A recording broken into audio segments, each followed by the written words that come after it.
윤희철입니다. 오늘 제가 부탁받은 이 마을공동체 재정운영과 합리적 개선은 사실은 너무 간단한 이유인데요. 회계 기준에 관련된, 정산에 관련된 예우입니다. 5분 안에 간단하게 말씀드릴게요. 마을 사업을 하게 되면 다들 이렇게 즐겁게 결과물을 만들어내죠. 그렇게 결과물을 만드는 보통 회계 기준에 의해서 11월 달 정도 되면 이런 사진들이 나오게 됩니다.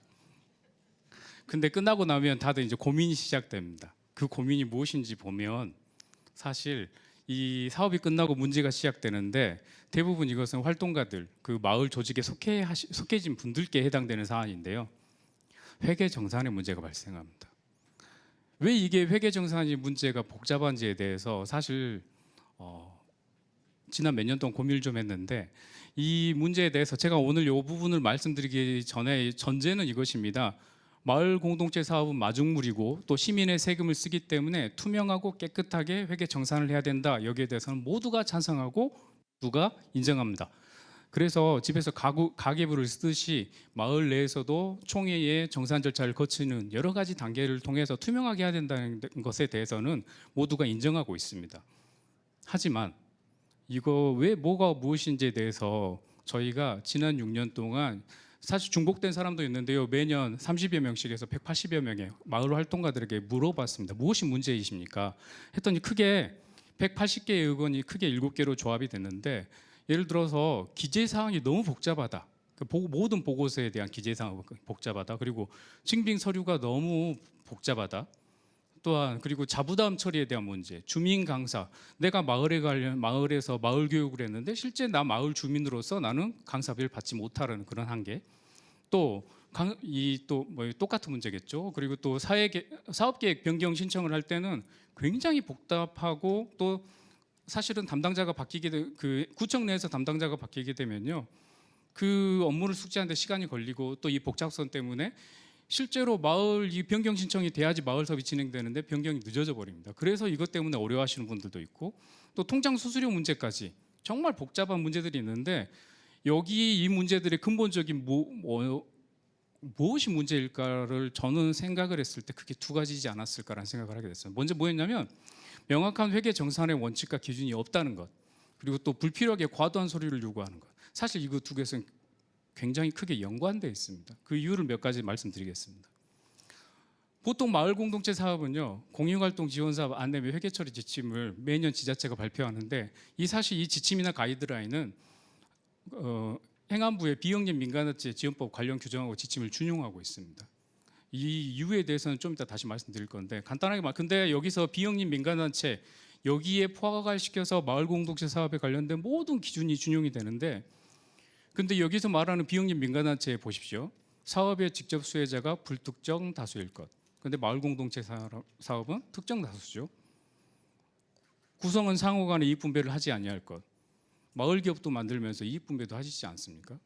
사실 여기 6가지요. 다 요건을 따지고 보면 마을 공동체 사업과는 전혀 상관이 없는 규정이 돼 버립니다. 근데 이 규정을 시작으로 해서 모든 규정을 갖다가 여기서 적용을 하고 있는 거죠. 왜 이게 이렇게 발생했는지 근본적인 이유를 전문가들 몇 분께 여쭤봤더니 이런 말씀을 해주셨어요.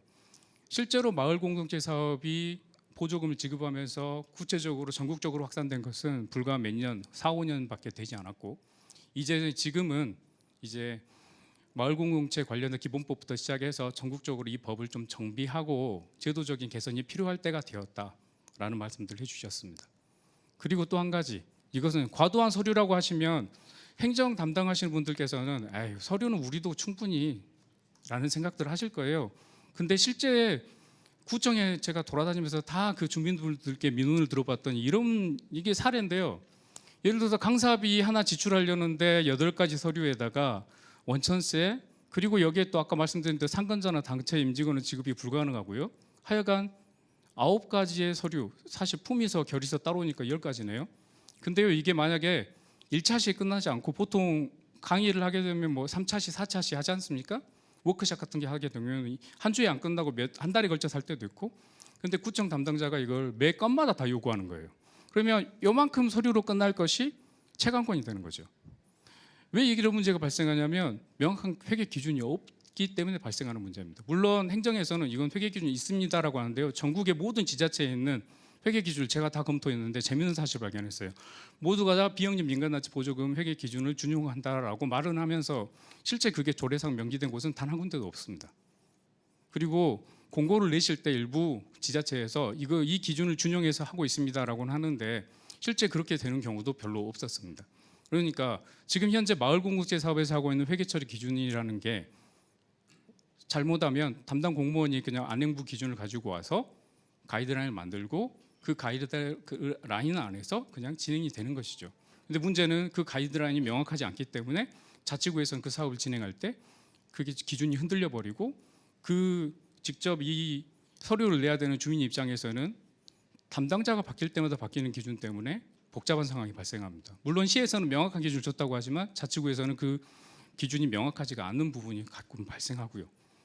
그래서 말씀드리고 싶은 것은 저는 마을도 웃고 활동가도 웃고 담당 공무원도 웃는 그런 회계 시스템이 회계 정산이 이루어졌으면 좋겠다.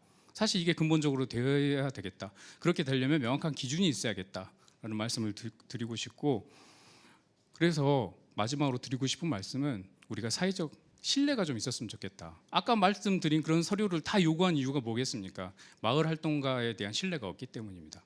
저는 그 신뢰부터 같이 가져가면서 답을 찾아야 된다고 생각합니다.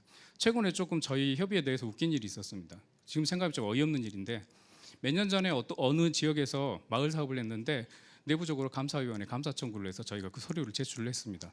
그 서류상으로는 감사위원회에서는 이상 없다라고 판결을 받았습니다. 그런데 지난달에 저희한테 법원에서 연락이 왔습니다. 공탁금이 있으니까 찾아가십시오. 무슨 소리입니까? 라고 물어봤더니 마을 내부에서 그 서류 등 모든 걸 다 검토를 하고 법원에서 판결을 해서 내놓고 보니까 안에서 횡령이 있었던 거예요. 그런데 그것은 서류상으로는 밝혀지지 않습니다. 절대.